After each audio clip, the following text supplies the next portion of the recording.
Fiscal Policy, Econ 4.2. Let's consider the possible action policymakers could take. Let's say, for instance, that Congress decides to increase spending on government programs, such as Social Security and food stamps. Or they decide to increase taxes on individuals and corporations. Predict what you think the effect of each possible action might be.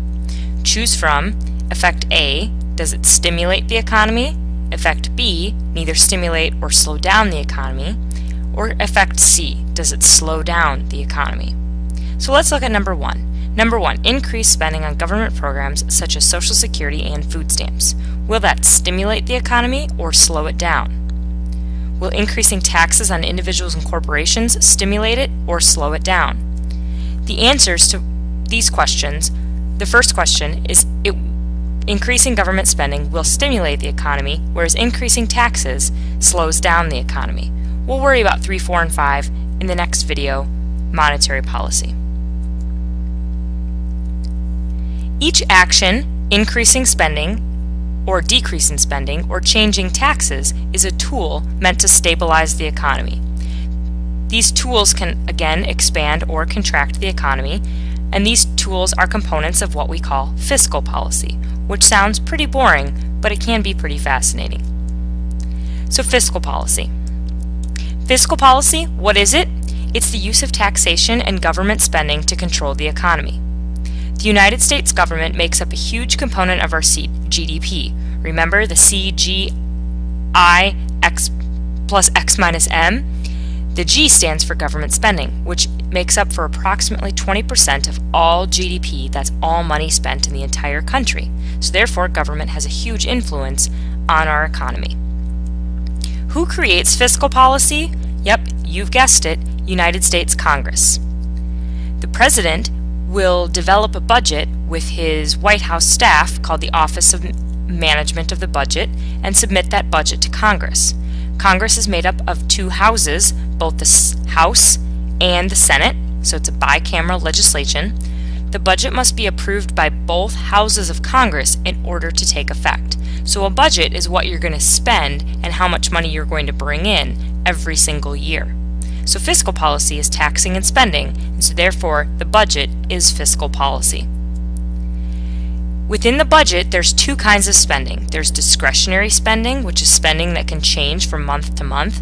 For instance, your household budget has discretionary spending. Sometimes someone needs a new pair of shoes, sometimes somebody gets to go on some fun trip, and there is set or fixed, or sometimes called mandatory spending. That's things like your mortgage or your car payment. For the federal government, that's things like Social Security or payment to veterans. Government policymakers to know. These are the people that make policy in the United States government. President Obama, of course, he's a Democrat.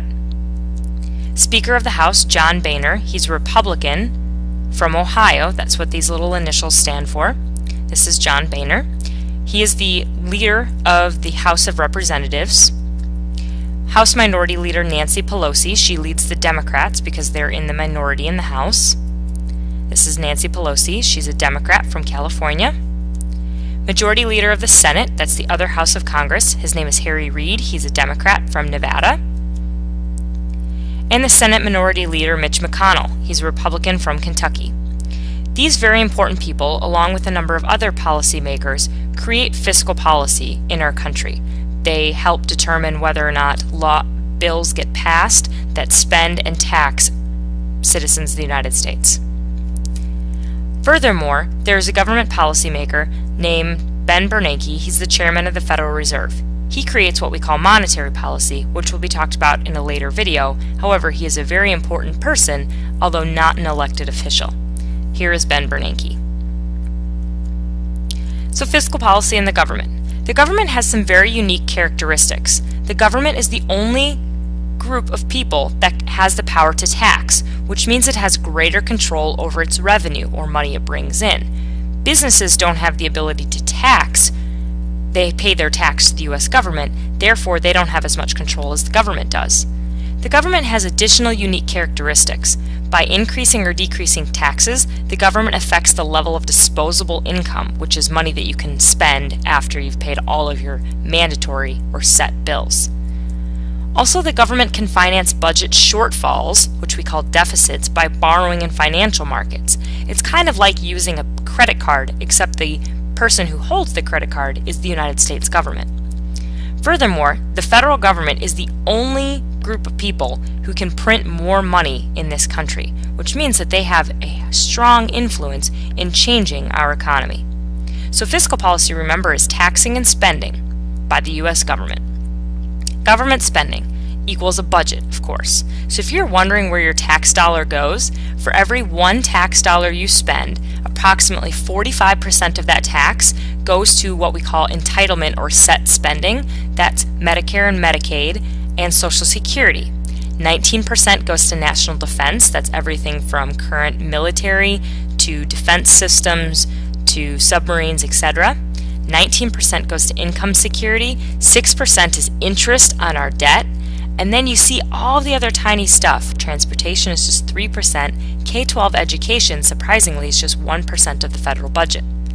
Currently, we're spending $3.4 trillion in our budget for fiscal year 2013. Our current revenue is $2.8 trillion. That's the amount of money that the United States government is bringing in. You could do the math pretty quickly and notice that those two things are out of balance. We're not bringing in as much as we're spending, therefore we're in a deficit. We are spending more than we bring in. If we continue to spend in deficit, which we have since pretty much the creation of our country, we accrue what's called a national debt, which we'll talk about a little bit later. Now let's consider this situation. Output, or GDP, is down.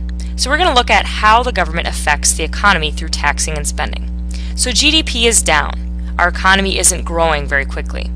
Many people are getting laid off from their jobs because GDP is down. People have less discretionary income, so aggregate demand or overall spending is down. Businesses continue to suffer and are forced to lay off more and more workers. What should the government do? How should the government respond? Should the government let the market determine what happens, or should the government intervene? Depending on your perspective, your answer will vary. However, most economists would agree that the government should get involved to try to change the economy, since they are the largest portion that can control the economy very quickly. The government should encourage economic growth. Encouraging economic growth would increase aggregate demand. Prices will rise, suppliers will want to produce more, people will get hired back to their jobs, people will feel comfortable spending money again, and the economy will expand. Now, how does the government do this? The government does this through what we call expansionary fiscal policy. Expansionary fiscal policy has two tools, just like contractionary fiscal policy has two tools, which we'll talk about in a moment. Tool number one is to increase government spending. Increasing government spending can be done by the following. I won't read off all of these for you. However, this is just kind of a list of what can occur if the government decides to buy more goods and services. It has a trickle-down effect, which leads to more jobs and more output. Additionally, to expand the economy, to get the economy growing again, the government can cut taxes. By cutting taxes, individuals have more money to spend, which has a trickle-down effect, which leads to an increase in demand, prices, and output. So this expands an economy, or gets a sluggish or slow economy moving quickly. Now consider this situation. Fast-growing demand is exceeding supply. Producers who cannot increase output levels are forced to increase their prices. Inflation occurs, cutting into your purchasing power and discouraging economic growth and stability. What should the government do here? Remember, the two tools that the federal government has at their disposal are taxing and spending. Should they spend more or less? Should they tax more or tax less? If the economy is growing too quickly, the government should decrease or slow down economic growth. So in an overheated or fastly growing economy, the government tries to decrease aggregate demand. Because remember from the last unit, we don't want the economy to grow too quickly, or too slowly. We want it just right. By decreasing aggregate demand, it will keep prices lower.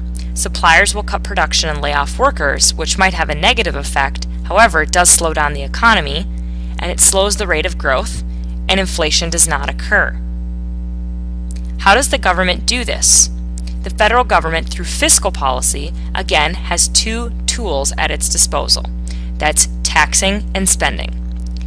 When they are trying to contract or slow down the economy, the government can decrease government spending, which means that the government buys less goods and services. They order fewer tanks. They provide fewer services for healthcare, which has a trickle-down effect, which leads to the lower production slows the rate of growth of the economy. The other tool that fiscal policy has at its disposal is changing the tax rate. By increasing taxes, individuals have less money to spend on goods and services or to save for the future, which leads to lower production, slowing the rate of growth of the economy. So really, all fiscal policy is the changing in spending and taxing of the American public, whether that's private citizens, businesses, or corporations. So here are our fiscal policy tools. Again, this is a quick review. If we want to expand or grow the economy to increase economic activity, we would increase government spending and or cut taxes by using fiscal policy. The federal government, by that I mean Congress, in order to decrease economic activity, so if the economy is growing too quickly, Congress can contract or slow down the economy, and in order to slow down the economy, they use the fiscal policy tools of raising taxes and or decreasing government spending. So fiscal policy is really just putting actions on the economy to decrease or increase overall demand. Here's another way of looking at it. You can look at it in reference to prescriptions. So if the economy is overheated, so if it's growing too quickly, the government wants to contract or slow down the economy. They increase taxes, giving people less money to spend, and the government spends less, which decreases our GDP, because the G from CIGX, the components for GDP, will decline. If the government sees that we have a sluggish economy, an economy that's growing too slowly, we want to try to expand the economy, which means that the government will decrease taxes, giving you more money to spend, and the government will increase their own spending. Therefore, GDP should rise. These are the tools that the federal government, specifically Congress, uses to control the United States economy. So here's a quick quiz. What type of fiscal policy should be enacted when we are in an economic recession? So remember, a recession is negative growth for 2 or more consecutive quarters. If you answered expansionary, the government should increase spending and or cut taxes, you answered correctly. Here's another scenario. What type of fiscal policy should be enacted when high inflation is a problem? If you answered contractionary, decreasing government spending or increasing taxes, you were correct. The government uses fiscal policy to control the United States economy. Fiscal policy is changing in spending and taxing by the federal government. So why does fiscal policy work? Fiscal policy works because of this thing called the multiplier effect. The multiplier effect essentially triggers a set of dominoes to occur. Increased spending in our GDP components becomes income for someone else. So when the government orders new tanks, that becomes income for whatever manufacturer creates tanks. When this person spends the income, so the business who owns the metal factory that produces the tanks, they spend their income, it becomes income for someone else, and so on. This leads to increased production because people are buying more in general. The multiplier effect can also work in reverse when the government cuts spending. So that's why we know that fiscal policy works. So here's an example of a multiplier effect. The federal government spends $1,000 to pay a week's wages to a teenager building trails. The teenager spends $700 of that on a bicycle, so therefore it creates an additional $700 in spending in the economy. The bicycle shop owner, where the teenager bought the bicycle, spends $500 on car repairs, generating another $500 of spending,